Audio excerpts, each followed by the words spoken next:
Good morning, ladies and gentlemen. I know exactly what you're thinking.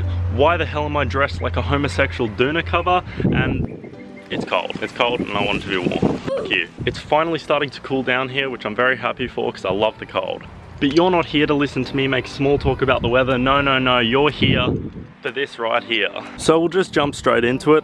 This is my 1994 Toyota Hilux Surf. It is an actual Surf, it's not a 4Runner. This was imported into Australia, I don't actually know when. The original bloke who owned it kept it literally bone stock. And then it was bought by some cowboy who put the 33s and the 2-inch lift on it. I don't have a full history on where this has been taken or anything, but it's definitely been taken off-road because there are scuff marks around the place and on some of the fenders here. But overall, the body and paint is actually, it's hard to see on camera and it hasn't been cleaned since I've got it, but it is actually really nice. But let's jump in and have a proper look at the inside. First of all, central locking. Big flex. Also, no, this isn't a mirror, that's just the rear window tint. I don't know why, but they are as black as anything. I'm not complaining. I mean, it's nice to have tint in the rear. The fronts aren't quite as bad, but let's hop into here anyway. Nice and cozy. So I'll start this off by saying this is honestly one of the cleanest interiors I've ever seen on a Hilux from the 90s. I'm gonna call it a Hilux. I know it's a Hilux Surf or a 4Runner or whatever you want to call it, but half the time I just end up calling it a Hilux. For anyone who doesn't know about these cars, back in like the 80s or something, Toyota had a whole bunch of Hiluxes and they took them to Winnebago and they basically just covered the rear bed area with just a fiberglass outer bit, and they called it a 4Runner in the States. It caught on and then they actually realized that there was a market for it, so they started producing the second gen, which is what this is, and basically it's a full steel body but you've got a fully enclosed back, so that normally would be where your bed or tray, whatever you want to call it, is on a ute. There are rear seats there. I've just folded them down so I've got a bit more extra room, so those seats would normally be folded up and that would be where your sort of bed boot is area there, but obviously it's fully enclosed here. Also, yes, that is a spare diff there because IFS gonna be blowing CVs. Always handy to have a spare diff. So overall, the interior is actually remarkably clean. As you can see, it's got all the same stuff that my Nissan has with all the Japanese writing all over the car. So you can tell it's an import. It's also got the import plates on the front and everything. So there's not, to my knowledge, any difference between the 4Runners and the Hilux Surfs, apart from the fact that JDM bro, so it's automatically cooler. The one downside, as you have noticed, it is an auto. I don't particularly like it, but also this will be my daily because it's replacing my Fiesta. I just wanted something that I could drive to and from work every day and then also take up the beach on the weekends and camping and everything. So I'm not too bummed about the fact that it is an auto. I would have probably rathered a manual just because I much prefer driving manual. I mean, it's not the end of the world. I've never actually owned a proper auto car, so I might actually fall in love with it. I highly doubt it, but it is what it is. Another upside of it being a Toyota slash a Hilux is parts are dime a dozen. They're everywhere. You can get manual gearboxes for these and everything like that dirt cheap because there is just so many Hiluxes out there. You go to any Toyota wreckers or any wreckers even and they're gonna have Hilux parts. So it's, if I ever want to look at doing a manual conversion down the road, it won't be the end of the world. For now, I'm definitely gonna keep it auto just while I get used to the car, and also driving in traffic with an auto, I wouldn't really complain. But we'll pop the bonnet and have a little look under there. Now, I mentioned that the paint is quite good overall, especially seeing as how old the car is, but the one downside is, I've seen this with a lot of sort of Hilux and stuff, the hood is just sun faded and paint fade to all shit. Like the clear coat has pretty much completely been off it. So down the track, I might want to look at fixing that. It's not really the end of the world as of now. 95% of the car is fine. Yeah, it's really just the hood there that's a problem. We also have a light bar that isn't connected, so I'm gonna have to wire that one up there. Would you look at that? So I showed the part for this engine, so anyone that looked it up will know that this is a 1KZ TE. It's Toyota's 3-litre turbo diesel 4-cylinder that they came out with, I think, in sort of the early 90s, and has been in a lot of cars since then. I basically just wanted a 4-cylinder turbo diesel because I'm paying less for rego and fuel efficiency is going to be a lot better.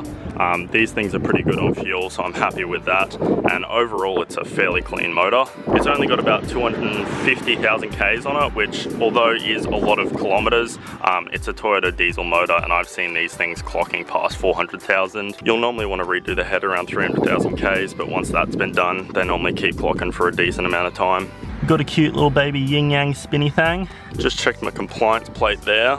This thing was imported in 2001, same year as me. Well, I mean, I wasn't really imported, as more exported from my mum, if you will. That's so gross. More about the motor. So it's a 1K ZTE, indirect injection. So we've got glow plugs and pre-ignition chambers and everything. Overall, it's a really simple motor, which is what I wanted. Simple old diesel motors are great because they just run.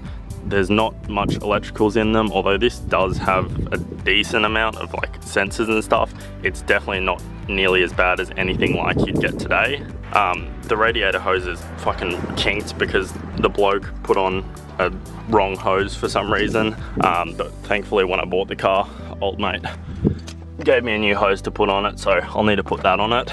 You'll also notice it is unregistered, and that is because it has a terrible oil leak. It's sort of hard to see, but you can see a whole bunch of oil there. Basically, this pipe here, it goes up to the turbo, down to the sump, and it's also got a little offshoot here with the banjo bolt. It is cracked right around there, so anytime you turn on the car, it just pisses out oil everywhere, and it is a big leak. It is not a small leak. It is definitely not drivable. So I got the car cheap mostly because of that. It is a pain in the ass to sort of get to, although you do have a lot of room, thankfully, with it being a 4-wheel drive and having a bit of a suspension lift. It should be fairly easy because I've got a decent amount of room. So there's 2 bolts up here, 2 bolts down there, and then it's hard to see, but this pipe here that goes across there and goes up, there's a little banjo bolt on the back side of the turbo. That is going to be the one that's going to be a pain in the ass to get to. I'm still not 100% sure how I'm going to do that, but I'll work it out.